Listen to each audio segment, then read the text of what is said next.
लोग लिखते हैं कि कौन बनेगा करोड़पति की सीट पर बैठना सरल है, पर कुबेरेश्वर धाम की व्यासपीठ के सामने जाना कठिन है। वहां करोड़ों का धन मिलता है और यहाँ जो पत्र लिखते हैं और उनका पत्र पढ़ा जाता है तो उनको एक बेलपत्र मिलता है और वो एक बेलपत्र उसकी जिंदगी का सबसे बड़ा सार हो जाता है। वो एक बेलपत्र उसके जीवन का सबसे बड़ा सुख हो जाता है। हम कभी भी इस व्यासपीठ से उसको ना तो कोई धन दिए, ना कोई दौलत दिए, ना कोई रुपट्टा दिए, ना कोई वैभव दिए। एक बेलपत्र, जिस बेलपत्र ने भगवान कृष्ण की नानी, क्या नाम था भगवान कृष्ण की नानी का? यशोदा जी की मां, नंद बाबा की सास। आप लोग श्रीमद् भागवत कथा सुने होंगे तो उसमें वर्णन आया होगा।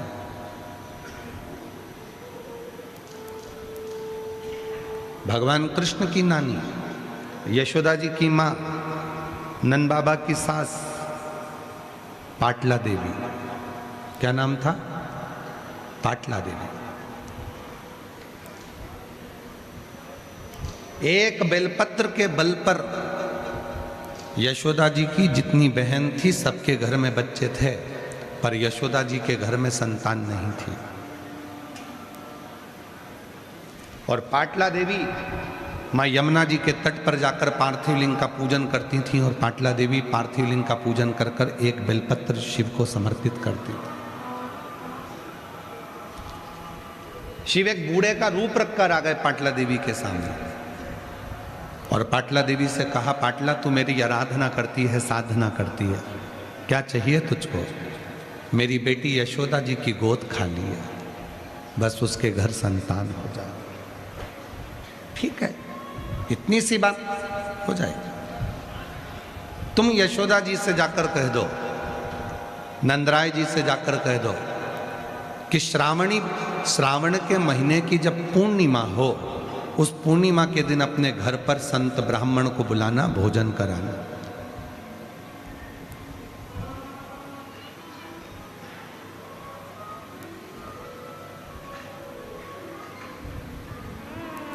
बेलपत्री के वृक्ष के आंगन में जब वो संत और ब्राह्मण भोजन करेंगे तो उसका फल आपको मिलेगा।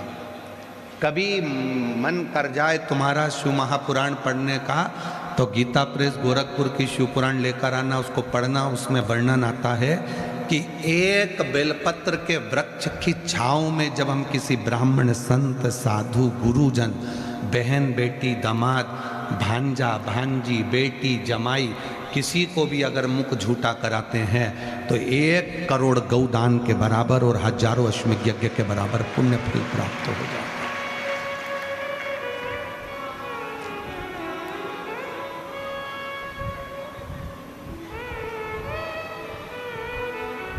पाटला देवी, यशोदा जी से कहो कि वो संतों को भोजन कराए। संत भोजन करने बैठ गए। नंद बाबा ने खीर और मालपुआ बनवाया। खीर परोसते परोसते नंद बाबा निकल गए। थोड़ी देर बाद मालपुआ लेकर मां यशोदा जी आ गई। पल्लू डला था लंबा, बहुत लंबा घूंघट, जैसे हमारे राजस्थान की शान है घूंघट, उसी तरह एक लंबा घूंघट यशोदा जी का डला था। हाथ में चुड़ला, पांव पैजनिया, कमर करधनिया, लंबी सी चोटी। यशोदा जी की बड़ी सुंदर स्वरूप था माता का और पूरा घूंघट से चेहरा ढका हुआ था। मालपुआ देने के लिए जैसे यशोदा जी आई, ब्राह्मण भोजन करते करते उन्होंने देखा नंद बाबा की दाढ़ी सफ़ेद है, नंद बाबा के बाल सफ़ेद हैं। हमको लगता है ये नंद बाबा के छोरे की बहू दिखती है, ऐसा लगता है कि नंद बाबा के घर के बेटे की बहू है और इनके घर में कोई बच्चा नहीं दिख रहा। तो सारे संतों ने भोजन करते करते घूंघट की जो ओट में यशोदा जी थी उनको देख नहीं पाए और सारे संत ब्राह्मणों ने कह दिया, पुत्र भव, पुत्र भव। जैसे ही यशोदा जी से कहा यशोदा जी ने अपना घूंघट ऊंचा करा तो बाबाओं ने देखा कि नंद बाबा की दाढ़ी सफेद, बाल सफेद, यशोदा जी के भी बाल सफेद थे। 60 वर्ष के नंद राय जी और 55 वर्ष की यशोदा जी, बाल सफेद। सारे संत ब्राह्मणों के मन में आया कि हमारा तो अब आशीर्वाद गड़बड़ हो गया, हमने वर दे दिया। नंद बाबा जी हाथ जोड़कर बोले, बाबा जी आपने मेरी पत्नी को पुत्र होने का आशीर्वाद दिया है, बेटा होने का, पर हम तो इतनी उम्र के हो गए, अभी तक संतान नहीं हुई, तो संतान कहां से आए। संतों ने कहा बेलपत्र के वृक्ष की छांव में जब भोजन करता ब्राह्मण कोई वर देता है, वो वर कभी खाली नहीं जाता, और हमने तुम्हें वर दिया। इसलिए लोग स्तुति गाते हैं, उसमें कहते हैं, ना जाने किस ऋषि मुनि ने धागा हाथ लपेटा कि नंद घर अनहोनी हो गई बेटी, हो गया बेटा। ना जाने कौन ऋषि ने हाथ पकड़ा।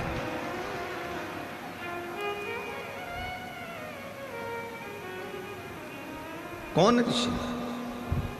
और शिव की कृपा ऐसी हुई कि वो यशोदा जी के घर में रात्रि के समय पर कन्या ने जन्म लिया था, और संतों की वाणी को पूर्ण करना था, इसलिए परमात्मा ने रात की रात कन्या को बदलकर बेटे को लाकर सुलवा दिया, और वो क्रम पुत्र का पूरा पलटता है, चक्र पलटता है।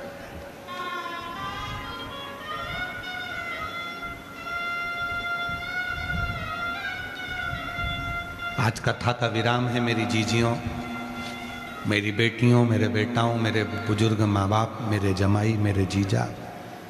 कथा आज विराम हो जाएगी, आप सब अपने अपने घर की ओर चले जाओ।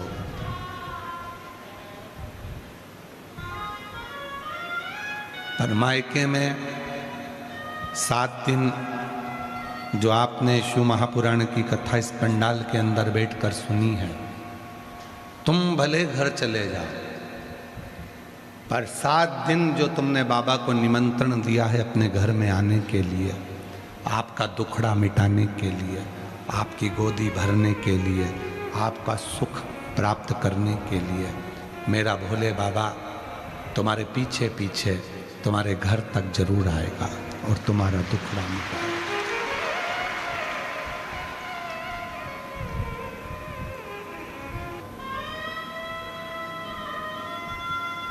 भोजन में बहाने नहीं बनाते, कपड़े पहनने में बहाने नहीं बनाते, श्रृंगार करने में बहाने नहीं बनाते, सोच कर्म करने में बहाने नहीं बनाते, घूमने जाने में बहाने नहीं बनाते, फिर भगवान शंकर की भक्ति करने में बहाना क्यों बनाना? किस लिए?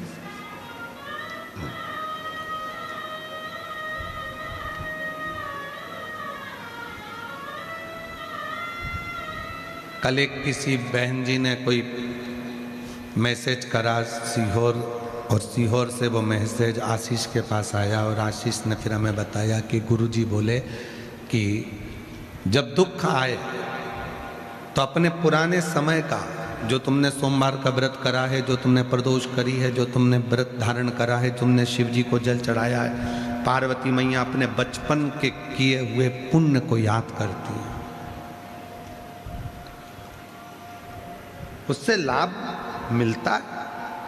तो हम निवेदन करेंगे जिन्होंने मैसेज करा उनको कि आप प्रैक्टिकल करिएगा। जब दुख की घड़ी हो, आपका पूर्व का 1 लोटा जल याद करिए, बचपन में करा हुआ सोमवार का व्रत, शिवरात्रि का व्रत याद करिए, वो आपके स्मरण में रहना चाहिए।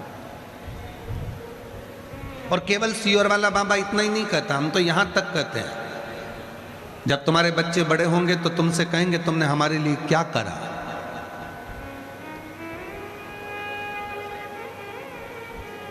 तो इसलिए निवेदन है, तुम्हारे बच्चे बड़े हों उससे पहले, जब तक बच्चे छोटे हैं, और उनकी गंदगी तुम साफ करो पानी डालकर, तो फोटो खींच खींच के रख लो, थोड़ी सी वीडियो बना के रख लो। जैसे ही बच्चा बोले कि तुमने हमारे लिए क्या करा, तो उसकी वीडियो चलाकर उसको दिखा देना, ये धोने के लिए तेरे ससुराल वाले नहीं आए थे, तेरी माँ ने धोया था। ये धोने के लिए तेरे परिवार वाले दूसरे नहीं आए थे, कोई दूसरा नहीं आया था, तेरी माँ ने धोई थी ये गंदगी। इसलिए अपने अपने बच्चों के गंदगी धोते समय एक एक फोटो खींच के रख लो। जब बच्चे कहें कि तुमने हमारे लिए क्या करा, तो वो फोटो निकाल कर दे देना, ये देख इतना सा था, धोना तक नहीं आता था, हमने धोया, हमने। और जो कहते हैं तेरे दोस्तों वो नहीं आए थे, ना तेरी आंटी आई थी, ना तेरे अंकल आए थे, हम केवल मैं धोती थी गंदगी को। बच्चे को हॉस्पिटल लेकर जाओ तो एक फोटो खींच कर रख लो। कोई नहीं आया था तेरी दुख की घड़ी में जब तू बीमार पड़ा था, ये थी तेरी माँ, तेरा बाप सामने खड़ा था, फोटो दिखाना।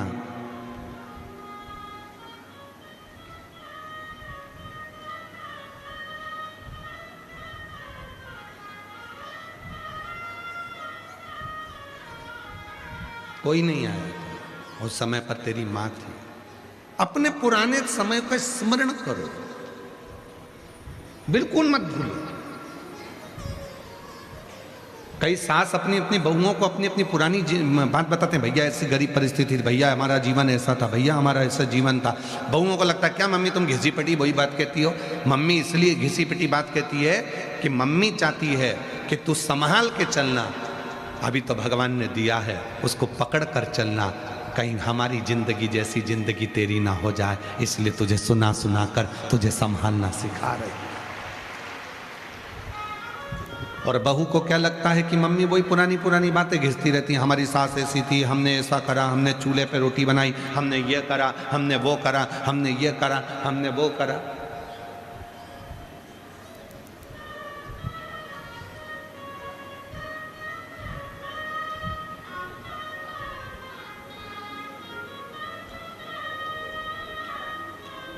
अभी कोई गैस की कमी है नहीं। पूरा भारत जो एक तरह से एक मुद्दा उठाकर बैठा है, गैस की कमी हो गई, डीजल की कमी हो गई, पेट्रोल की कमी हो गई, कोई कमी नहीं है, भरपूर है, सब कुछ है। और हम तो कहते हैं कि एकाध बार कमी हो भी जाए ना, और तुम जब लकड़ी पर भोजन बनाओ तब तुमको याद आए कि हमारी पुरानी जिंदगी क्या थी और हमारा पूरा जीवन क्या था, कैसा जीवन था हमारा, कैसी जिंदगी थी हमारी, उसका स्मरण करो, पुराना पूर्व का स्मरण करो। और हम आज कहें आप लोगों से, पूरे जयपुर वासियों से, और जितने श्रोता टीवी पर कथा सुन रहे हैं, सोशल मीडिया पर सुन रहे हैं, जो लाखों की संख्या में इस कथा को सुनते हैं, करोड़ों करोड़ों लोग इस पवित्र कथा को श्रवण करते हैं, उनसे एक बात कहें कि एकांत में जब बैठा करो, या दुकान पर तुम्हारे ग्राहक कम हो, या तुम ऑफिस में फुर्सत में हो, या घर पर काम पूरा खत्म कर लो और थोड़ी देर फुर्सत में बैठो ना, तो थोड़ा अपना चित्त लगाकर भगवान शंकर से बात करा करो कि बाबा तू बड़ा धन्य है, बड़ा धन्य, मेरा शरीर अच्छा बनाया तू, अच्छा पति दिया, अच्छी पत्नी दी, अच्छे बच्चे दिए, बड़ी कृपा तूने करी।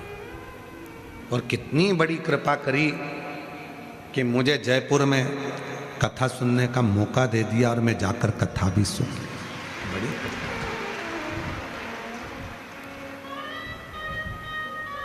जो जैसी भावना लाया वो वैसा ही फल पाया, नहीं खाली उसे लौटाया, वो मन ही मन हर्षाया, और कर दिया माला माल काशी वाले, लुटा दिया भंडार काशी वाले ने, लुटा दिया भंडार काशी वाले ने, कर दिया माला माल वाले ने। शिव को पहचानने की एक दृष्टि तुम्हारे पास में होना चाहिए। भक्ति को जानने में जितना व्यक्ति बहुत उन्नति की सीढ़ी पर चढ़ता चले जाता है, वो धीरे धीरे अपने सनातन धर्म पर उंगली उठाने लगता है। पर हम हमारे जजमान परिवार को, रावत परिवार को, हम बेरीवाल परिवार को, हम जितने जितने भी इस पवित्र कथा के जो मूल सूत्रधार बने हैं, उनको धन्यवाद देते हैं कि बाबा ने आपको धन दिया पर आपका समर्पण अपने सनातन धर्म के प्रति रखा।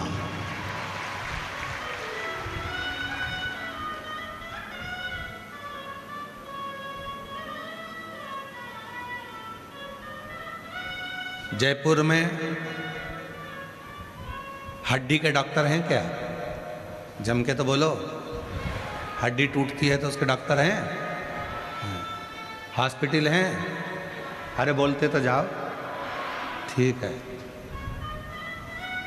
कभी हड्डी के डॉक्टर के पास जाना, जाकर पूछना, हमारा मत बोलना, नहीं डॉक्टर ही परेशान हो जाए।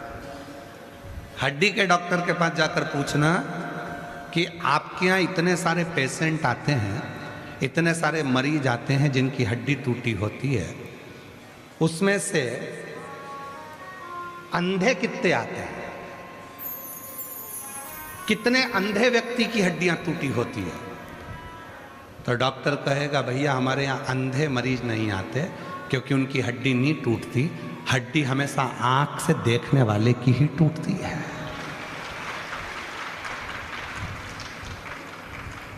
हड्डी अंधे की नहीं टूटती क्योंकि उसने एक छड़ी अपने साथ में रखी है, डंडा अपने साथ में रखा है, वो छड़ी को पकड़ कर चलता है तो ठोकर खाकर गिरता नहीं है। भगवान ने जिनको आंख दी है, ठोकर खाकर वही जान कर कर गिरता है। हड्डी उसी की टूटती है। बाथरूम में गए थे, सब दिख रहा था, अच्छा है। बाथरूम है, चिकना फर्श है, सब समझ में आ रहा है। बहू नहाकर गई होगी, शैम्पू पड़ा है, ये भी समझ में आ रहा है। साबुन का घोल पड़ा है, ये भी समझ में आ रहा है। तो फिर चप्पल पहन के जाने की जरूरत क्या थी? फिसल गई, टूट गई हड्डी। गई हॉस्पिटल, डॉक्टर साहब ने कहा आंखें नहीं थी, दिखता था ना। हाँ साहब, आंखें तो थी पर समझ नहीं पाई। रास्ते से चल रही थी, सामने नाली थी, दिख रहा है, स्पीड ब्रेकर दिख रहा है, गाड़ी चला रहे हो, दिख रहा है कि स्पीड ब्रेकर है, दिख रहा है सिग्नल बना है, दिख रहा है पुलिस वाले कह रहे हैं हेलमेट लगाओ, पुलिस वाले कह रहे हैं सीट बेल्ट बांटो, उसके बाद भी गाड़ी का एक्सीडेंट हो जाए तो लोग कहेंगे क्यों रे तुझे दिखा नहीं था? नहीं दिखा तो था। क्यों तुझे ये नहीं दिखा? स्पीड ब्रेकर दिखा था, फिर गाड़ी उचकी कैसे? तो क्या बस गलती हो गई। और वो अंधा व्यक्ति जो आंखों से अंधा है, वो लाठी टेक टेक कर छड़ी से धीरे धीरे चल रहा है और उसका एक्सीडेंट नहीं होता, वो कहीं हड्डी नहीं तोड़वाता। हड्डी आंख वाले की टूटती है। उसी तरह हमेशा अपने सनातन धर्म पर उंगली अपना ही व्यक्ति उठाता है जो पूर्ण भरोसा करता है, जिसके पास शिव रूपी छड़ी होती है, जिसके पास भरोसे की छड़ी होती है, जिसके पास शंकर के विश्वास की छड़ी होती है, वो कभी खड्डे में नहीं गिरता। याद रखना, तुमने अगर शंकर पर भरोसा करा है, तुमने एक लोटा जल पकड़ा, तुमने विश्वास किया है, तो तुम किसी खड्डे में नहीं गिरोगे, क्योंकि परमात्मा वो छड़ी तुम्हें संभाल कर चलाएगी। पर जिनकी आंखें हैं, जिनको दिख रहा है, इतने पत्र आते हैं, इतना भाव आता है, इतनी पब्लिक आती है, ना जाने कहां से आती है। कोई इनको चावल देने नहीं गया, कोई इनको बुलाने नहीं गया, इनको रोक दिया जाता है कि मत जाओ तो भी लोग जाते हैं। आखिर समझने वाली बुद्धि है कि इतनी पब्लिक, इतना भक्त कहां से आ रहा है, कैसे आया, कैसे जाए।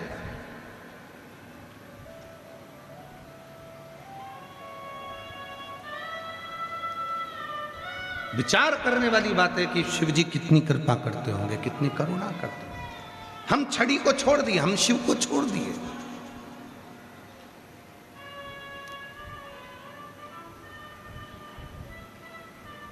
जाना जरा हॉस्पिटल में जाकर पूछना, क्यों साहब हड्डी टूटी, किसकी टूटी? अंधा था कोई जिसकी हड्डी टूटी? नहीं साहब, आंख वाला था। हड्डी टूटी, वो कोई दिखता नहीं था? नहीं साहब, पूरी देखता था। फिर भी हड्डी टूटी, क्योंकि वो चला नहीं देखकर। वो एक लाइन याद करना, अपने एक गीत की है, बाबूजी थोड़ा धीरे चलो, स्पीड ब्रेकर आगे बढ़ा है, थोड़ा सावधानी से चलो। और एक गीत और है, आजू देखो बाजू देखो तब चलो। हम क्यों भटक रहे हैं? हम किस लिए भटक रहे हैं? हम क्यों भटकन में जा रहे हैं? आगे खड्डा है और वो खड्डे में ना जाने कितने घिरते चले जा रहे हैं। किसी को लग रहा है कि साहब फैशन में ही सब कुछ है, किसी को लग रहा है कि व्यसन में ही सब कुछ है, किसी को लग रहा है कि धन में ही सब कुछ है, किसी को लग रहा है कि बस हमने बहुत कुछ बंगला बना लिया इसी में सब कुछ है। बंगले में सब कुछ नहीं हो सकता। बंगले में जितने सदस्य रह रहे हैं उनके भीतर यदि शांति होगी, प्रेम होगा तो बंगला शोभा देगा। धन में सब कुछ नहीं है, शरीर का सुख होगा, निरोगी काया होगी तो सब कुछ आनंदमय होगा। करोड़ों का धन हो और काया ही निरोगी नहीं हो तो फिर किस काम का वो सुख है? किस काम का? सामने खड्डा दिख रहा है। बुद्धि भगवान ने तुमको दी है। बड़ी बड़ी होटल ढाबे लिखे रहते हैं, और जाओ जरा गाड़ी लेके ढाबे पे जाओ तो सही, जरा रोड के किनारे किनारे देखो ढाबे लिखे हैं। ढाबे पर लिखा है, एक तरफ लिखा है वेज, एक तरफ लिखा है नॉन वेज। कितना समझदार ढाबे वाला होगा, उसने दोनों चीज लिखी, वेज नॉन वेज, शाकाहारी मांसाहारी, दोनों चीज लिखी उसने ढाबे पर। और वो इंतजार कर रहा है तुम जैसे मूर्ख का। क्यों? अब देखना यह है कि ये आके नॉन वेज खाता है कि वेज खाता है। अब इंतजार कर रहा है कि भगवान ने बुद्धि दी है तेरे को और तू ढाबे पे जाकर पूछ रहा है कि नॉन वेज दे दो। भगवान ने बुद्धि दी है। कितने पकवान, राजस्थान जैसी मिठाइयाँ पूरी दुनिया में कहीं नहीं बन सकती जो राजस्थान में बनती है। राजस्थान का भोजन जैसा भोजन पूरे कहीं नहीं बन सकता भारत में जो राजस्थान में बनता है। राजस्थान जैसा पहनावा पूरे भारत में नहीं बन सकता जो राजस्थान में बनता है। राजस्थान के तीर्थ जैसे तीर्थ पूरे भारत में नहीं हो सकते जो राजस्थान में है। राजस्थान जैसी मर्यादा, राजस्थान जैसा खम्मा घनी, राजस्थान जैसा दूल्हे को भी बना और दुल्हन को बनी। यहाँ राजस्थान की जो भाषा है, बोली है, मनवार है, आदर है, सत्कार है, वो पूरे भारत में नहीं हो सकता जो राजस्थान में है। आओ पधारो सा हमारा देश कहने वाला भी केवल एक राजस्थान है, केवल एक राजस्थान।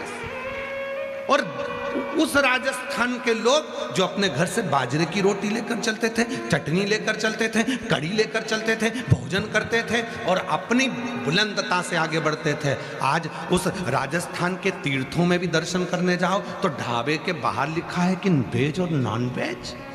तो सोचने वाला प्रसंग हो जाता है कि हमारी बुद्धि क्या मारी गई है। खड़े होकर कहना चाहिए भैया ये नॉन वेज वाला बोर्ड हटाओ, यहाँ तो केवल वेज होना चाहिए। क्योंकि हमारे राजस्थान में लोग सालासर आते हैं, श्याम जी आते हैं, जीण माता आते हैं, झुंझुन माता आते हैं। यहाँ तो हमारा राजस्थान तो जहाँ पूरे दुनिया में निवास करने वाले एक एक व्यक्ति के कुल देवी देवता मिलेंगे तो राजस्थान में मिलेंगे। सबका बाप यही है। और हम हमारी बुद्धि के हिसाब से वेज नॉन वेज। और अब तुम्हारी बुद्धि कहाँ गई? अब तुम्हारा चित्त कहाँ गया? फिर वही वाली बात आ गई। बिजली खड़ी, फिर वही वाली बात आ गई। भटक रहे।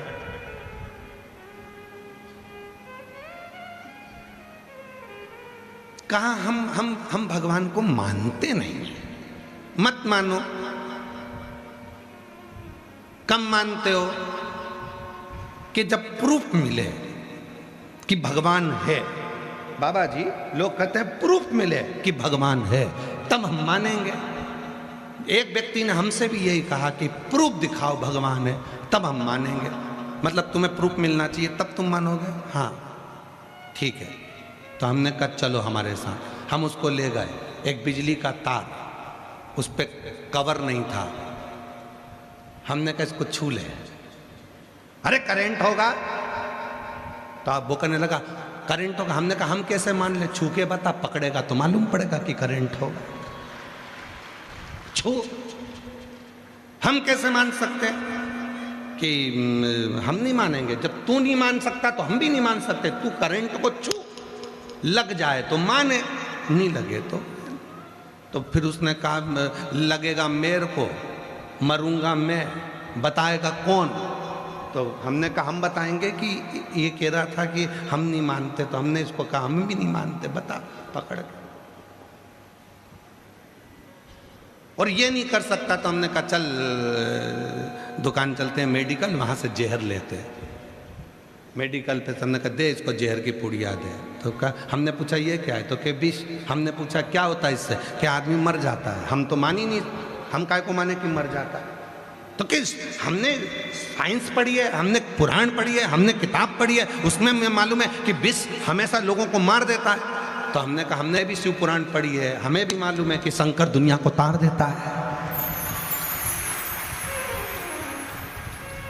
तू मान रहा है कि विष पीने से आदमी मर जाएगा, तूने किताब में पढ़ा, हमने भी किताब में पढ़ा कि शिव विष अगर मारता है तो शिव तारता है। ये हमने हमारी पुराण में पढ़ा है, हम भी विश्वास करते हैं। तू विश्वास करता है उस पर, हम विश्वास करते हैं इस पर। तो उसने कहा तुम साइंस को नहीं मानोगे। हमने कहा मानेंगे, हम भी मानते हैं और मानेंगे। तो कहा कैसे मानोगे? हमने कहा साइंस को हम उस दिन मानेंगे जब पृथ्वी पे से एक भी व्यक्ति नहीं मरेगा। जब तक लोग मरेंगे तब तक हम यही समझेंगे कि जन्म देने वाला भी वो परमात्मा है और मारने वाला भी परमात्मा है। मरना नहीं चाहिए। तुम्हारे साइंस ने सब कुछ करा तो अब इनको अमर कर दो बस, अब कोई मरे नहीं संसार में, सर्वे भवन्तु सुखिना, हम वो कामना करते। एक नहीं मरे, सबके पास करोड़ों की दौलत, यमराज आए और ये 2-4 खोखा खसका दे, ले साहब ये 5 पेटी माल ले जाओ, पड़ोसन को उठा के ले जाओ। हम नहीं जाएंगे।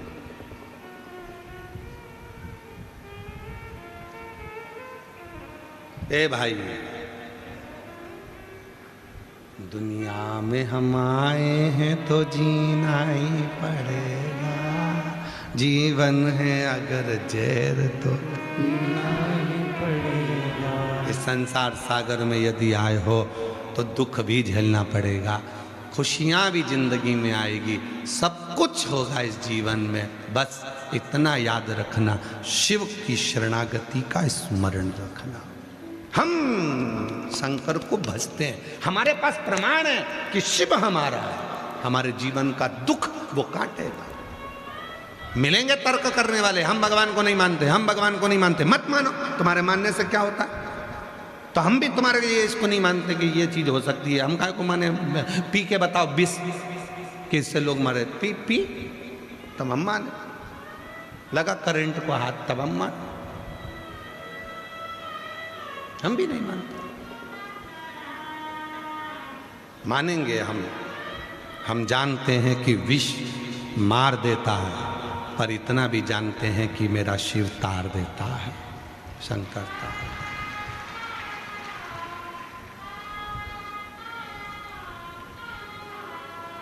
जिस व्यक्ति ने शंकर जी के मंदिर में जाकर 1 लोटा जल चढ़ाना प्रारंभ करा, जिस व्यक्ति ने शिव के मंदिर में जाकर 1 लोटा जल चढ़ाना प्रारंभ करा, समझ लो मेरे बाबा ने उसका हाथ पकड़ लिया।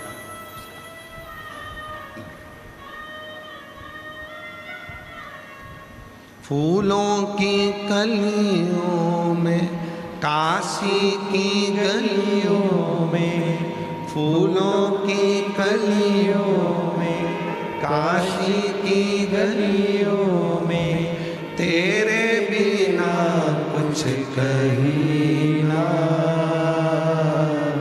तेरे बिना भी क्या जीना, ओ शंभू रे तेरे बिना भी क्या जीना, ओ बाबा रे तेरे बिना भी क्या जीना। फूलों की कलियों में काशी की गलियों में, फूलों की गलियों में, काशी की गलियों में, तेरे बिना कुछ कही ना, तेरे बिना भी क्या जीना। ओ बाबा रे तेरे बिना भी क्या जीना। ओ शंभू रे तेरे बिना भी क्या जीना। हम कैसे जिए उसके बिना, कैसे? एक क्षण उसके बिना ठीक नहीं लगता।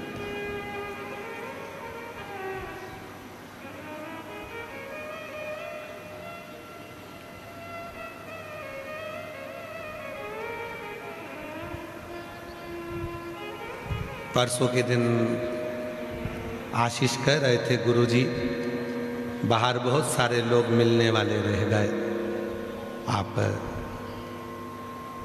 उठ के चल दिए। 2 दिन, हम पूरे 7 दिन में से केवल 2 दिन, 5वां और 6ठा दिन ऐसा होता है जो सबसे मिलते हैं। बाकी के 7 दिन आप लोगों से हमारा मिलना नहीं होता।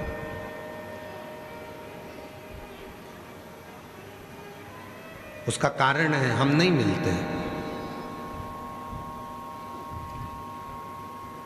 उसका एक कारण है कि आप लोग हमारे पास में आए और हमको प्रणाम करें, नमन करें, हमारा यश गुण गाएं, ये हमको पसंद नहीं है।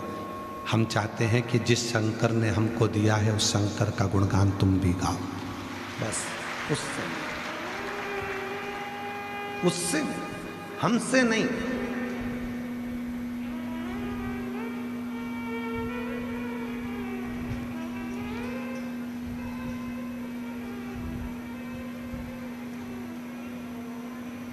कई बार समितियां भी कहती हैं कि हम लोगों ने इतना इतना व्यवस्था करी, टेंट लगाया, भोजन चलाया, पंखा लगाया, ये करा वो करा, कम से कम हम लोगों से तुम मिलो।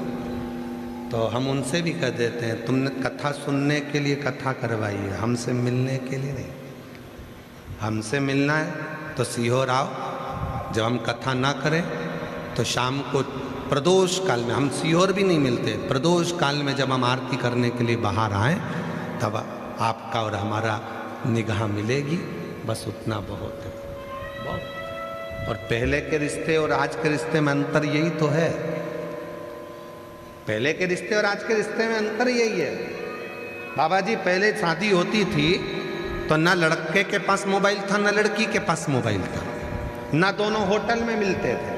केवल लड़की चाय की ट्रे लेकर आती थी, नीचे रखती थी, लड़का और लड़की की निगाह मिलती थी और संबंध पक्का हो जाता था, और वो संबंध 7 जन्म तक निपटा था। और एक आज का समय, मिल लो, जुल लो, होटल में 4 घंटा बात कर लो, रात को 3-3 बजे तक मोबाइल पे लगे हो, उसके बाद दोनों वो कौन सी फोटोग्राफी होती है जिसमें घूमने भी चले गए, फोटो भी खिंचवा लिए, सारी दुनिया का प्रपंचा कर लिया, और उसके बाद फिर शादी हुई। जब इतने मिल लिए थे, जुल लिए थे, फिर तलाक काय को कर रहे हो?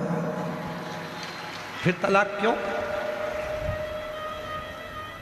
तो इससे तो ये बुजुर्ग मेरी माताएं बैठी हैं, जो बुजुर्ग मेरी माताएं बैठी हैं, जो बुजुर्ग मेरे पिता बैठे हैं, जो बूढ़े बूढ़े मेरे माँ बाप बैठे हैं, इनसे पूछो कि इनने इस लड़की को देखा था क्या जिससे उसकी शादी हुई, और उसने उसको देखा था, बस चाय रखी थी, उतनी देर में निगाह मिल गई और वो संबंध 7 जन्म का हो गया। लोग कहते हैं आप मिलते क्यों नहीं? हमने कहा मिलने में तलाक हो जाता है, ना मिले तो प्रेम बढ़ता चले जाता है, बस बहुत है,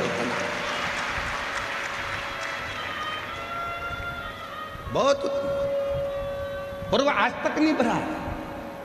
अभी अभी हम कल की बात बता रहे तुमको, श्री सत्यनारायण बेरीवाल जी और उनकी धर्म पत्नी, उनके बच्चे यहाँ हाथ पकड़ कर लेकर आए, तो पति उधर खड़े थे, पत्नी थोड़ी आगे आ गई थी। उनको मालूम है कि थोड़ा इनको चलने में तकलीफ हो रही है, तो पत्नी ने तुरंत कहा, गुरुजी एक बेलपत्र और दो। कल आप मांगे थे एक बेलपत्र और दो, तो हमने पूछा क्यों, तो कहने लगे वो सीढ़ी नहीं चढ़ पाएंगे, हमारे उनके लिए दो। इसको प्रेम कहते हैं, इसको समर्पण कहते हैं, इसको स्नेह कहते हैं।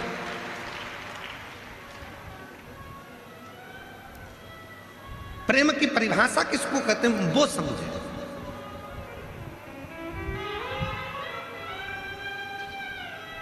प्रेम कहते किसको, केवल केवल दिखावा प्रेम नहीं है।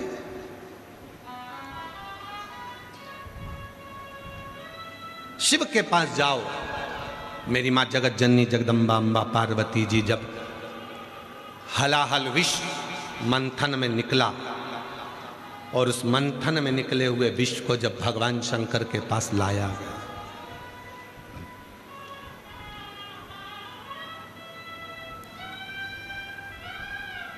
क्या लेकर आए हैं भगवान शंकर के पास में, जम के बोलो, विष, अमृत नहीं। शिव जी के पास विष आया है।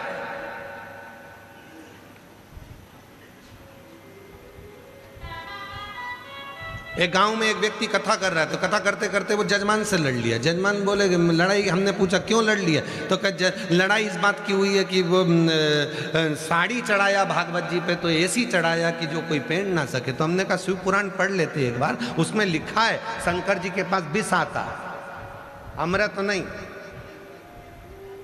मायके से साड़ी मिलती है, रिश्तेदार साड़ी दिलवाते हैं, कहीं से साड़ी लाती हैं, तो माताएं सबसे अच्छी साड़ी होती है, अगर कहीं मायके से मिली है बहुत अच्छी है तो उसकी पीको फाल लगा के तैयार करके पहन लेती हैं। और थोड़ी भी गड़बड़ है तो बहू को दे देती है, और अच्छी है थोड़ी बहुत तो बेटी को दे देंगी। और अगर मान लो वो बेटी को देने के लायक नहीं है, पहनने के लायक नहीं है, बेटी को बहू को भी देने के लायक नहीं है, तो उसको घड़ी करके बढ़िया तैयार करके और सिर पे पल्लू लेके कहीं भागवत जी होगी,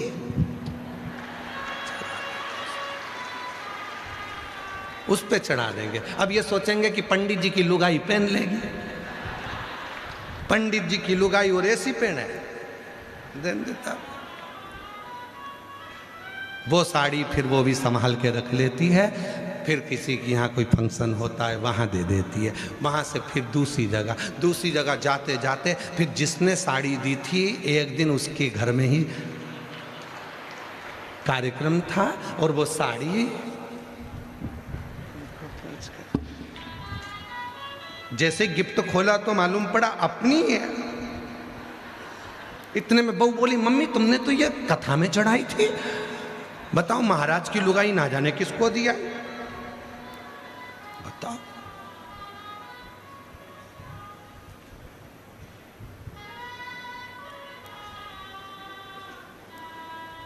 ये तो राजा भर्तरी जैसा काम हो जाता है कभी कभी है। राजा भर्तरी ने सन्यास क्यों लिया था? राजा भर्तरी की जो धर्म पत्नी थी बड़ी सुंदर थी, बड़ी सुंदर। और राजा भर्तरी गुरु गोरखनाथ जी के परम भक्त हो गए थे। गोरखनाथ जी ने विचार करा कि इस भर्तरी को विद्वान बहुत है, ज्ञानी बहुत है, इसको परिवार से और पत्नी से प्रेम बहुत ज्यादा है। तो गुरु थे, गुरु जानते थे सब कुछ कि इनको क्या चाहिए। गुरु की दृष्टि बड़ी परखी होती है। जो शिव गुरु होते हैं ना, भगवान शंकर के जो उपासक गुरु होते हैं, शंकर की भक्ति करने वाले, शंकर का स्मरण करने वाले, उन गुरु से जाकर आप कुछ मत बोलो, केवल एक बार कह दो, बाबा देख तो लो, एक बार तो देखो। बस बाबा निगाह उठाकर देख लेगा ना तो मालूम है कि गुरु सब कुछ दे देगा। केवल देखा और उतने में सब कुछ दे देता है। यह कई माताओं की आदत रहती, कई भाइयों की आदत रहती, कथा में बीच में चिल्ला देते हैं हर हर। ये बीच में इसलिए चिल्लाते हैं, एक बार गुरु जी देख तो ले हमारी और कम से एक बार तो देखे कम से कम। तो वो राजा भर्तरी गोरखनाथ जी जान गए, ये भक्त बड़ा बिरला है। वो परंतु ये अपनी पत्नी के आसक्ति में, पत्नी से बहुत प्रेम करता है, अपनी पत्नी से इतना प्रेम करता है कि ये एक मिनट उससे नहीं छोड़ता। तो एक दिन गुरु गोरखनाथ जी ने बड़ी कृपा करी, और बड़ी कृपा कर गुरु गोरखनाथ जी ने कह दिया, राजन मेरा मन करता है मैं तुझको एक फल दे दूं। तेरे जैसा राजा पूरी दुनिया में रहना चाहिए, इतना प्रतापी राजा पूरी दुनिया में रहना चाहिए, सब दूर विजय प्राप्त करने वाला राजा पूरी दुनिया में रहना चाहिए। तू जवान रहेगा तो पूरा राज्य अच्छा चलता रहेगा। भगवान गुरु गोरखनाथ जी ने एक फल लिया, राजा को दे दिया, राजन ये फल तू खा लेना, तू कभी बुढ़ा नहीं होगा, तो कभी बुजुर्ग नहीं होगा। राजा फल लेकर गया, और राजा फल लेकर गया, और उस फल को राजा ने अपनी पत्नी को बुलाया, धर्मपत्नी आई, बड़ी सुंदर। रात्रि का समय, राजा ने फल निकाला अलमारी में से, पत्नी को दिया, सुन ये वो फल है जिसको तू खाएगी तो कभी बूढ़ी नहीं होगी, कभी बुढ़ी नहीं होगी, तू ले ये फल। रानी ने फल लिया।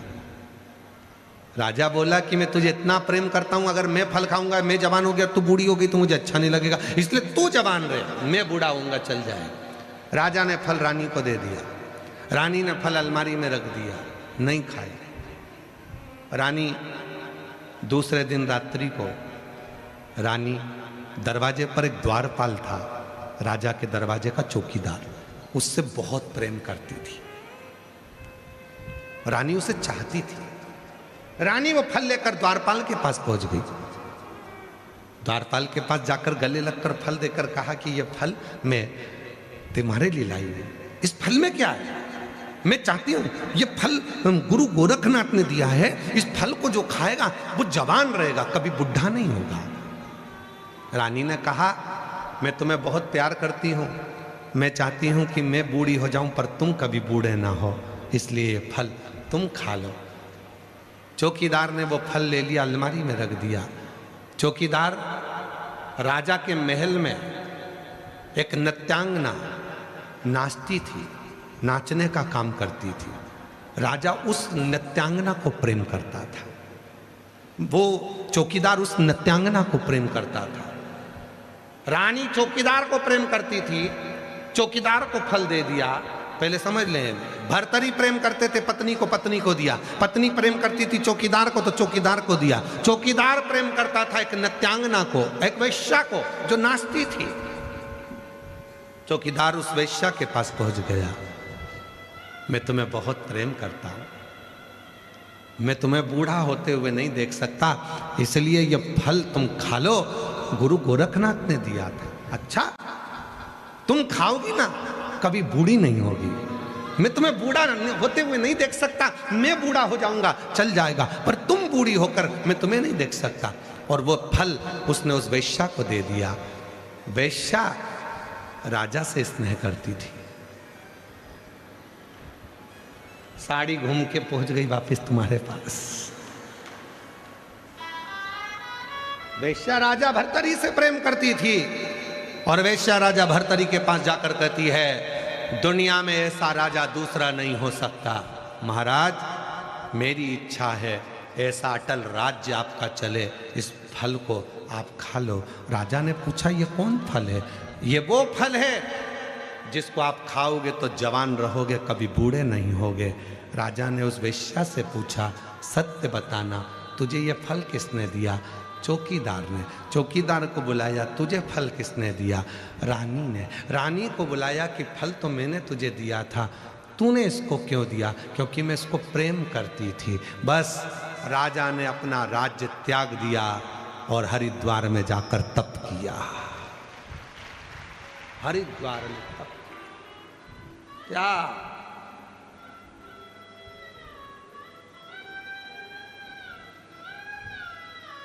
दुनिया के लोगों को लगता है कि ये सब मेरे अपने, मेरा बेटा मुझे चाहता है, मेरी बहू मुझे चाहती, मेरी बेटी मुझे चाहती, मेरे नाती मुझे चाहते, मेरे पंथी मुझे चाहते, मेरा पति मुझे चाहता, मेरी पत्नी मुझे चाहती, मेरा भाई मुझे चाहता, मेरा बंधु मुझे चाहता। फालतू का दिखा, कोई किसी को नहीं चाहता।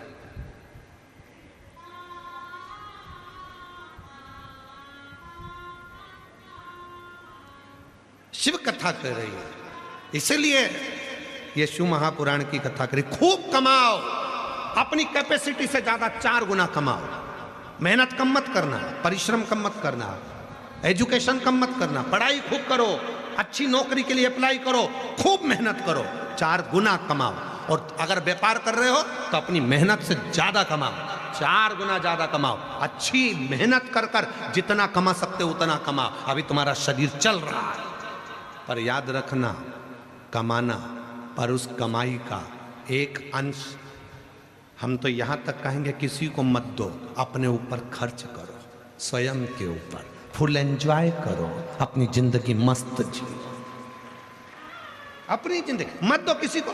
तुम अठन्नी किसी को नहीं दे सकते, मत दो। तुम 1 रुपया किसी को नहीं दे सकते, मत दो। कौन कहता है कि तुम दो? अपने ऊपर खर्च तो करो।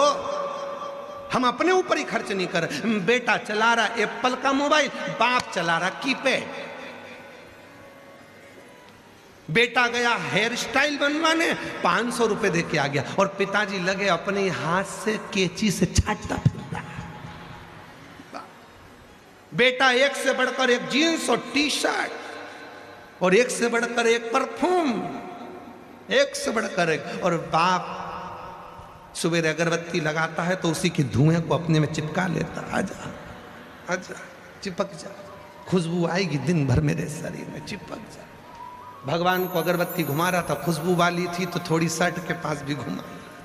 कर्पूर गौरम कर्णावतारम संसार सा कुछ गेंद्राणम। अब लोग समझ रहे कितनी अच्छी आरती कर रहा है, आरती क्या खाक कर रहा है, खुशबू घुसेड़ रहा है। सब कर्पूर गौरम कर्णावतारम संसार सा। और बेटा 2 मिनट में परफ्यूम 700 का, ये लगाया ये लगाया।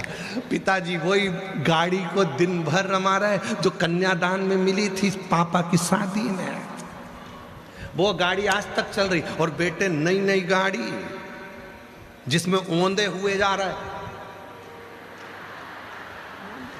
ऐसी गाड़ी। और पिताजी कमा कमा कर मर गए। आखिरी में घर में इतना बड़ा फोटो टंग गया, प्लास्टिक के फूल की माला चढ़ गई, पंखा चलता तो माला हिलती, बहुएं कहती पापा खुश हो रहे। अरे पापा खुश नहीं हो रहे, पापा कह रहे बेटा हम भी कमा कमा के मर गए, फोटो में टंग गए, एक दिन तुम भी टंग जाओगे, इसलिए शिव पुराण में चले जाओ। कथा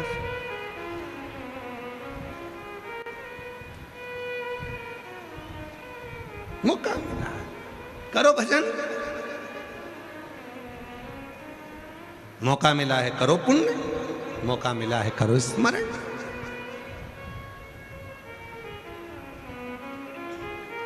अरे मिलती है शिव नाम की दौलत कभी कभी, होती है अपने जयपुर में शिव पुराण कभी कभी। दौलत को पाके तुम कभी अभिमान ना करो, दौलत को पाके तुम कभी अभिमान ना करो, माटी में मिल जाए दौलत कभी कभी, माटी में मिल जाएगी दौलत कभी कभी। बेटों को पाके तुम कभी अभिमान ना करो, बेटों को पाके तुम कभी अभिमान ना करो, बन जाते हैं पड़ोसी है बेटा कभी कभी। मिलती है शिव नाम की दौलत कभी कभी, होती है अपने जयपुर में शिव पुराण कभी कभी। बड़ी मुश्किल से मिलती है, बड़ी मुश्किल से। भागवत कराना सरल है, राम कथा कराना सरल है। भागवत कराओगे 1 टेंट 2 टेंट 3 टेंट, इससे ज्यादा क्या टेंट लगाओगे? राम कथा कराओगे 1-2 टेंट लगाओगे, इससे ज्यादा क्या टेंट लगाओगे? और यहां जितने दिन पुराण चलती है उतने दिन टेंट बढ़ाना पड़ता है। जितने दिन पुराण चलेगी, आत्री जी से पूछो, वो पांडे जी उनसे पूछो, जितने दिन कथा चल रही होगी उतने दिन टेंट बढ़ाओ। बोलो समिति सही है कि गलत है?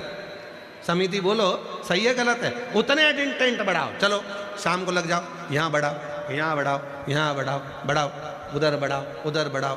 प्रशासन भी कहती है व्यवस्था सही करो, अच्छे से करो, कथा करा रहे हो खूब अच्छी व्यवस्था करो, टेंट बढ़ाओ और बढ़ाओ और बढ़ाओ। चारों तरफ से गिरवा दिया टेंट ही टेंट, टेंट ही टेंट, टेंट ही टेंट। जितने तो कुंभ में टेंट नहीं लगे थे उतने जयपुर में लगवा दिए टेंट ही टेंट, टेंट। शिव को जाना, कथा शिवपुराण कोई सरल है? भगवान शंकर की ये पवित्र कथा शिव महापुराण कोई सरल है? शिवपुराण कोई सहजता है? होती है अपने जयपुर में शिव पुराण कभी कभी। ये जयपुर में हो रही है, कहीं प्रभु की कृपा है। और जितने जितने हम फिर निवेदन करेंगे घनश्याम जी रावत जी को, श्री राकेश जी रावत जी को, श्री सत्यनारायण बेरीवाल जी को और ये पूरी समिति को हम साधुवाद देंगे। कहीं पूर्वजों ने तुम्हारी भाग्य में, तुम्हारे माता पिता ने कोई पुण्य करा होगा, तुम्हारे दादा परदादा ने कोई पुण्य करा होगा, जो आज ये कथा के यजमान बनकर रावत जी आप बैठे हो। ये मैं पूरा पूरा साधुवाद आपको और बेरीवाल जी को बहुत बहुत साधुवाद देता हूँ, सारी समिति को साधुवाद देता हूँ। कोई पुण्य तुम्हारा होगा जिसके कारण बच बैठे। कठिन है, बहुत कठिन। कर लो, खूब कमाओ, खूब मेहनत करो। ऐसा कोई लक्ष्य नहीं है जिस लक्ष्य तक तुम नहीं पहुंच सकते, पर अपने ऊपर भी खर्च करो, अपना भी ध्यान रखो, खूब अच्छे से जीवन जियो, खूब आनंद में रहो, खुश रहो। ऐसा नहीं कि टेंशन लेते लेते लेते लेते बीमार पड़ जाओ। खूब एंजॉय, खूब एंजॉय।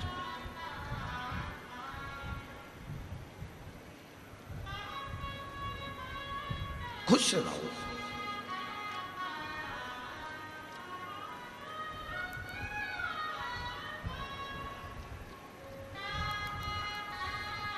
और मेरा शिव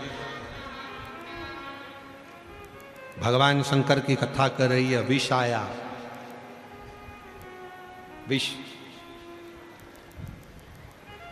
पार्वती जी ने पूछा, मंथन में विष निकला और तुम्हारे पास भेज दिया गया। ये विष तुम्हारे पास आया है? शंकर जी कहते हैं हाँ। अमृत देना था लोगों को, देवताओं के पास अमृत आया था तो अमृत देना था, तुम्हें तो विष दिया। विष? हाँ। शिव जी कहते हैं कि कोई बात नहीं, मैं ले लूं। कई लोग कहते हैं कि बेलपत्री टूट गई, शिव जी को दें कि नहीं दें? जब वो विष पी सकता है।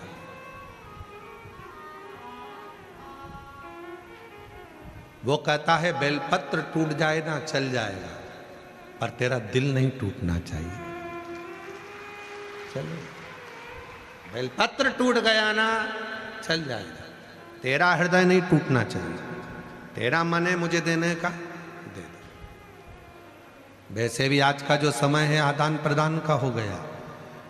दीपावली आदान प्रदान की हो गई, मिठाई का डब्बा देना पड़ता है, फिर मिठाई का डब्बा लेना पड़ता है, वो उनको भेजेगा, उनको भेजेगा। शादी में जाओ तो रिटर्न गिफ्ट देना ही पड़ता है। बुलौआ माता पूजन का है तो रिटर्न गिफ्ट तो देना ही पड़ेगा। हल्दी का बुलौआ है तो रिटर्न गिफ्ट तो देना ही पड़ेगा। शादी हुई है तो रिटर्न गिफ्ट तो देना पड़ेगा। आदान प्रदान का जमाना है, आज का जमाना रह ही गया आदान प्रदान का। शादी की सालगिरह है, गिफ्ट दोगे तो वो भी रिटर्न गिफ्ट तुमको देगा। आदान प्रदान। त्योहार जितने रह गए सारे आदान प्रदान के रह गए। देख लो कितने त्योहार, आप निकालो सारे त्योहारों को, सारे त्योहार निकालो। अगर आप किसी को कुछ नहीं दोगे तो भाई मुंह फूल जाएगा, बताओ उसने हमको दिया नहीं। आदान प्रदान का जमाना हो गया, केवल लिया दिया जाता है।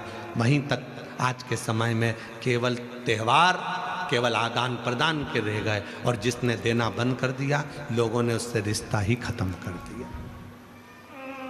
रिश्ता खत्म, केवल आदान। पर शिव कह रहे हैं, शंकर जी की कथा कर रही है, नहीं। कोई कहे कि बेलपत्र टूट गई, मैं शिव को दूं कि नहीं दूं, तेरा दिल नहीं टूटना चाहिए, तू दे दे, मैं स्वीकार कर लूंगा, मैं चाहूंगा। एक भगत की कथा आती है, बड़ी सुंदर कथा है। एक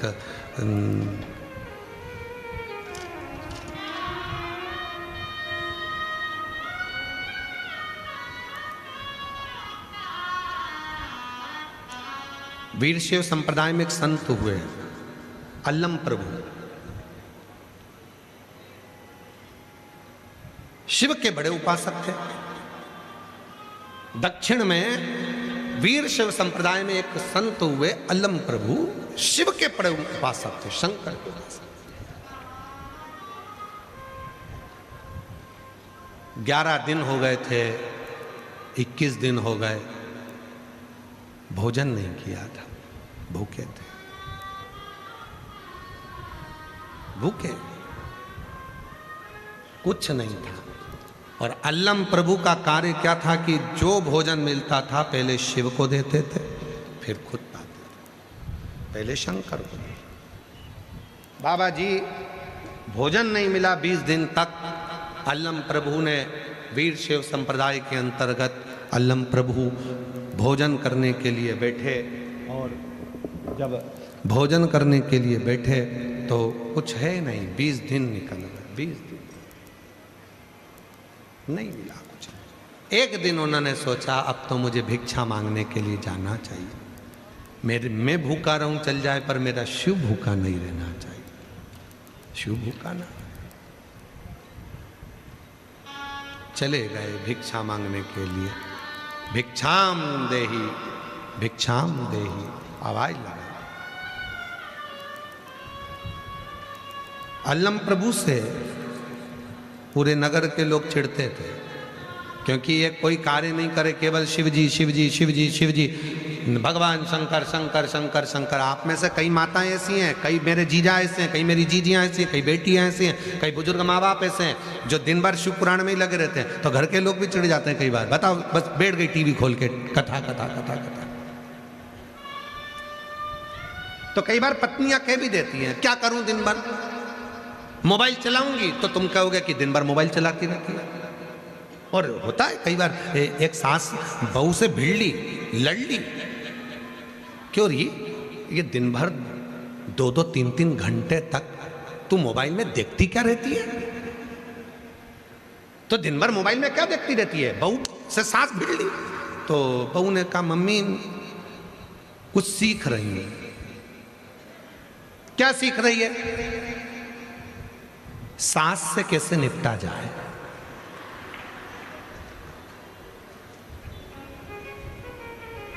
सास ने बेटे से कहा, कल मुझे भी मोबाइल लाके दे। बेटे ने कहा, मम्मी तू इतनी साल की हो गई, 80 साल की हो रही है, तू मोबाइल का क्या करेगी? 70-80 साल में आज तक तूने मोबाइल नहीं चलाया, तू क्या करेगी?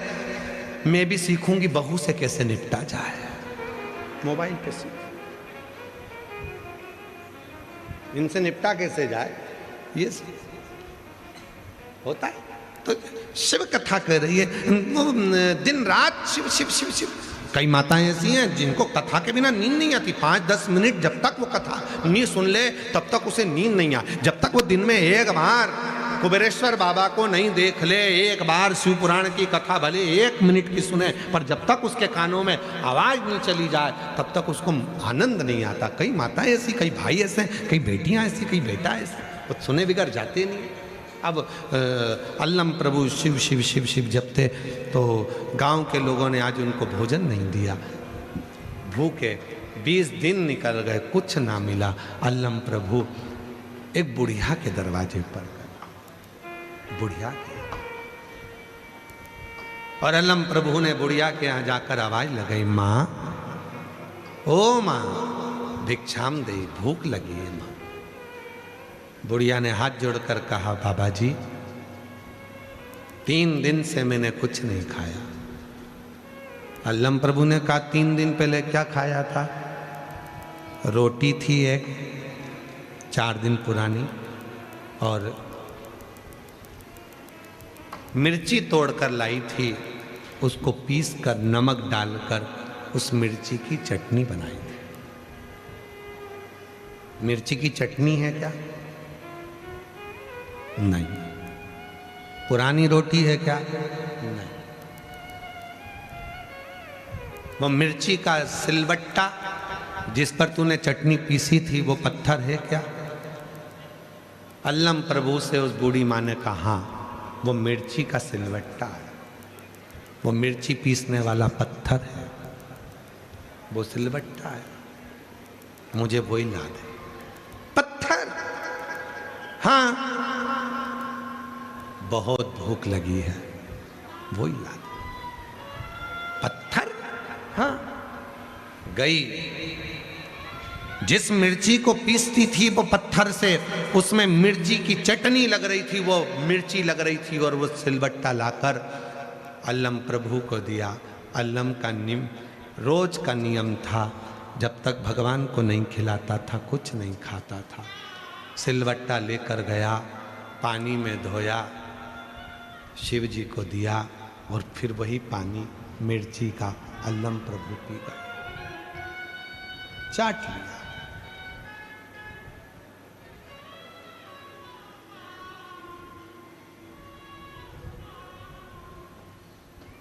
शिव प्रसन्न होकर, प्रकट होकर अल्लम प्रभु के सामने आए। अल्लम, तेरी भक्ति बड़ी प्रबल है, तू जो देता है, जो लेता है पहले मुझे देता है, मांग तुझे क्या चाहिए? अल्लम प्रभु ने कहा, जिसने मुझे आज का भोजन दिया उसके घर में संपदा दे दो। जिसने आज का भोजन दिया उसके घर में संपदा दे दो। शिव की ये दृष्टि अल्लम प्रभु पर थी। वो मिर्ची का सिलबट्टा दिया है, मिर्ची का सिलबट्टा, मिर्ची का पत्थर दिया है तेरे को, और तू कह रहा है कि उसको संपदा दे दो। अल्लम प्रभु कहते हैं कि कुछ तो दिया उसने, भले मिर्ची दी, पर मुझे दिया तो आप उसको संपदा दे दो। शिव कहते हैं, हे अल्लम प्रभु, आज तेरा ये शिव वचन देता है, मेरे शिव भक्त को जो किसी भी रूप में मुख झूठा करा देगा, उसकी संपदा शिव उसको प्रदान कर देगा। संपदा प्रदान। लोग कहते हैं, सियोर वाला बाबा कहता है कि कथा में आओ तो किसी को टॉफी खिला दो, किसी को बिस्कुट खिला दो, पानी पिला दो, मुख झूठा करा दो, सियोर वाला बाबा कहता है। और पूरी कथा उठाकर देखना, तुम्हारे जयपुर में जितनी कथा होती है, किसी कथा में कोई बांटता हुआ नहीं मिलेगा। केवल एक शिव महापुराण की कथा ऐसी होती है जिसमें माताएं साथ में बिस्कुट टॉफी कुछ भी लेकर आती हैं, अपने घर से रूखी रोटी ले आती, चटनी ले आती, कोई बनाया हुआ गणगौर पर कोई सामान बनता है मीठा नमकीन, वो तक लेकर आती है और बाजू वाले को देती है। क्यों? ये मुख झूठा कर ले। क्यों?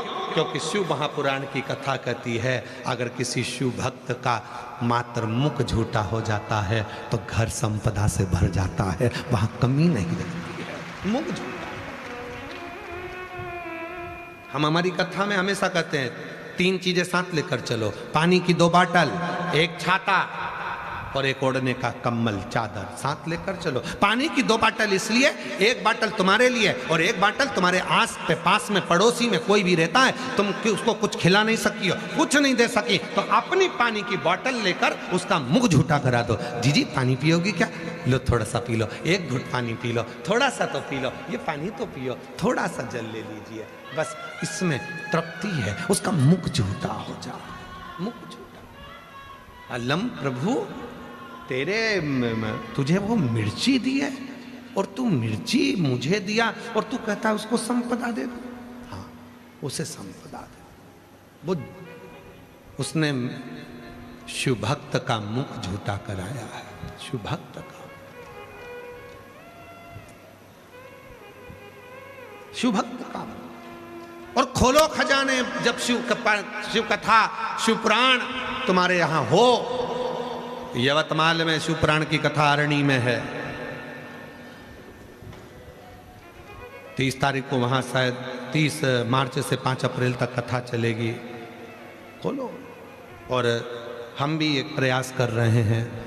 कई शिव भक्त ऐसे हैं जो बाहर बैठे रहते हैं, कथाओं में नहीं पहुंच पाते, उनके लिए भी हम बैसाख महीना और अधिक मास 2 महीने एक ऐसे लेंगे जिन महीने में जो बाहर बैठे हुए शिव भक्त हैं, पूरे बैसाख के महीने में और पूरे अधिक मास के महीने में बाहर बैठे हुए भक्त भी हमारी समिति से जुड़े, बिटले सेवा समिति से, और प्रयास करेंगे कि जहाँ भी पूरे बैसाख महीने में और अधिक मास में जहाँ जहाँ कथा होगी वहाँ बिटले सेवा समिति पानी की बोतल निरंतर बंटवाने का प्रयास करेगी, पूरा जल पिलवाने का प्रयास करेगी। अपने उसमें आप जितने भी शिव भक्त जो ऑनलाइन कथा सुन रहे हैं, आप लोगों सबका सहयोग किसी ना किसी रूप में मिलतेगा और मिलेगा, और वो पानी की बोतल में जाए। जहाँ कथा हो वहाँ सब पानी पिए, जल पिए। आप दो तो ठीक, ना दो तो समिति बहुत प्रबल है, समिति सब करती है। और उसमें रावत जी और हमारे ये बेरीवाल जी सबका सहयोग चाहिएगा पानी पिलाने में, पूरे बैसाख महीना और अधिक मास में। जहाँ जहाँ कथा होगी वहाँ आप लोगों का भले एक बैनर लगा देंगे कि नाम इनका और पानी पिला रही है पूरे मिलकर। पानी की बोतल सबको मिले, सब बैसाख महीने में पानी पिए, अधिक मास में पानी पिए। जहाँ जहाँ कथा होती है वहाँ लाखों की भीड़ होती है, लोगों को पीने का पानी मिले। और जितने हमारे श्रोता हैं वो भी तैयारी करो, वो भी तैयारी करो, सबका सहयोग मिले और वो सहयोग से सबको पानी मिले। पूरा बैसाख और अधिक मास सबका शिव तत्व,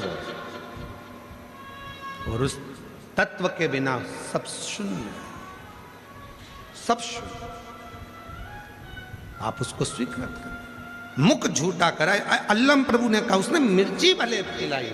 और आंत्री जी और पांडे जी तुम भी तैयार रहना, पांडे जी भी तैयार है, रात्रि जी भी तैयार है। जहाँ जहाँ कथा होगी वहाँ सूचना दी जाएगी, वहाँ पर आप लोगों की कुछ भी थोड़ी बहुत सहयोग राशि जो समिति को मिलेगी उससे अपन पानी पिलाने का पूरा प्रयास सबको जगह जगह कथा में करें, सभी।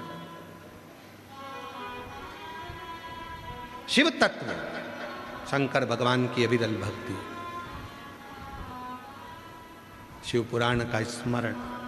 और हम आस्था चैनल वालों से भी कहेंगे कि जब समिति का अकाउंट नंबर चले तो उसको उस जल के माध्यम से आप लोग दिखाएंगे जल के लिए, तो लोग उसको करके फिर उनके, और प्रत्येक कथा में उसका दर्शन भी आपको हो कि कितना पानी बैसाख महीना अधिक मास में ट्रक भरा भरा कर कितना पानी भक्तों को बांटा जा रहा है और कितना पिलाया जा रहा है।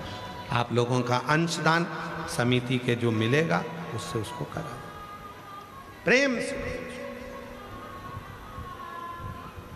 बाबा जी भी है, सबके सहयोग से शिव तत्व। और तेरी कृपा का क्या है भरोसा, कब किस पर हो जाए, जरा हम पर कर दो, जरा से हम पर कर दो। जिस पर भी हो गई तेरी कृपा करुणा वो भव पार हुआ, भव पार हुआ।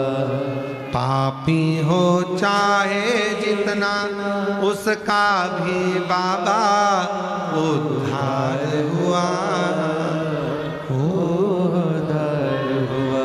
गिद्ध अजामिल गणिका जैसे तेरे मन को आए, जरा सी हम पर कर दो, जरा सी हम पर कर दो। शिव तत्व को जानकर विष सामने है, शिव कह रहे पार्वती तू क्यों दुख करती है, विष ही तो है। तुम्हें लगता है विष है, हाँ प्राण छूट जाएंगे। शंकर कहते हैं जब तू साथ है तो किसकी सामर्थ्यता है जो मेरे प्राण को निकाल कर ले जाए, किसकी सामर्थ्य। शिव जी ने ये बात कही तो पार्वती जी ने पूछा, थोड़ा कथा पर ध्यान देना, मैं तुम्हारे साथ हूं और प्राण नहीं निकल सकते? हाँ, आप लोगों से कथा में कहा था यदि कोई लड़की शिव की साधना करने वाली, शंकर की पूजन करने वाली, शिव को भजने वाली तुम्हारी किस्मत में मिल जाए, उससे तुम्हारी शादी हो जाए, तो समझ लेना कि तुम किस्मत वाले हो। ना जाने कितने दुखों से तुम्हें निकाल कर ले आएगी, कितने कष्टों से तुम्हें निकाल कर ले आई। पार्वती जी कहती हैं मैं हूं, शिव जी कहते हैं हाँ, तू मेरी आराधना करती है, तू मेरी साधना करती है, तू मुझे भजती है, तो किसी की सामर्थ्यता नहीं कि कोई मेरे प्राण को हर कर ले जाए। भारत की भूमि पर आज भी एक मंदिर दक्षिण में है। आप लोगों ने भगवान नारायण सोए हैं, लक्ष्मी जी चरण दबा रही हैं, ये तो भगवान के मंदिर देखे होंगे, पर दक्षिण में आज भी एक मंदिर है भगवान शंकर का। भगवान ने जब विष पिया, कंठ में विष पहुंच गया, मां देखकर थकित रह गई, और भगवान थोड़ी सी देर इतना हलाहल विष पीकर भगवान का जब कंठ नीला पड़ने लगा, शिव थोड़े से मौन होकर नीचे की ओर आते हैं। जैसे ही भगवान शिव नीचे झुकने लगे, माँ दुर्गा भवानी, माँ पार्वती ने अपनी गोदी में शिव के सिर को रख लिया। आज भी दक्षिण में, आप भले चाहेंगे तो गूगल पर सर्च करिए, नेट पर सर्च करिएगा, आज भी दक्षिण में शिव का एक मंदिर है जहां शिव सोए हैं, पार्वती जी की गोद में सिर रखा है, पार्वती की गोद में पार्वती, और शिव देख रही पार्वती, शंकर मौन। शिव को देखकर पार्वती के स्मरण में आ गया, मेरे प्रभु ने कहा था कि एक सौभाग्यवती नारी स्त्री का जब सुहाग अखंड होता है तो पति को भी काल में से खींच कर वापिस लेकर आ जाती है। दुर्गाष्टमी की बधाई हो सारे देशवासियों को। नाम रे सबसे बड़ा तेरा नाम, ओ शेरोवाली, ओ शेरोवाली, बिगड़े बना दे मेरे काम। नाम रे नाम रे सबसे बड़ा तेरा नाम, ओ शेरोवाली, ओ शेरोवाली, बिगड़े बना दे मेरे काम। नाम रे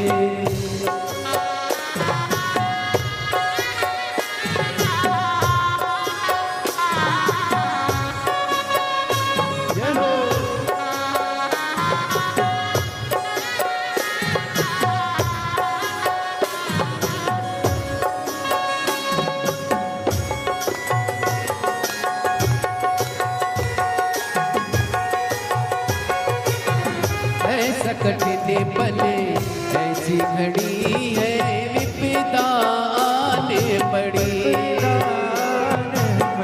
ऐसा कटने पले ऐसी घड़ी है, विपदा आने पड़ी। मेरा जीवन बना एक संग्राम, ओ शेरोवाली, ओ शेरोवाली, बिगड़े बना दे मेरे काम। नाम रे नाम रे सबसे बड़ा तेरा नाम, ओ शेरोवाली, ओ शेरोवाली, बिगड़े बना दे मेरे काम। नाम रे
रहो।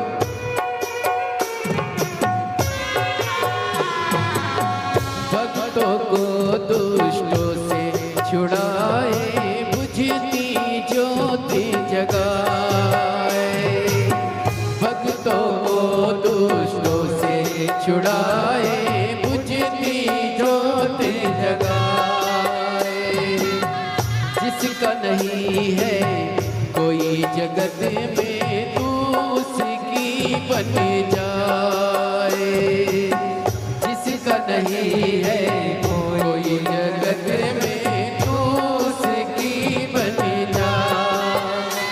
तीनों लोग करे तो है प्रणाम, ओ शेरो वाली ऊंचे टेरो वाली, बिगड़े बना दे मेरे काम नाम रे, हे नाम रे, सबसे बड़ा तेरा नाम, ओ शेरो वाली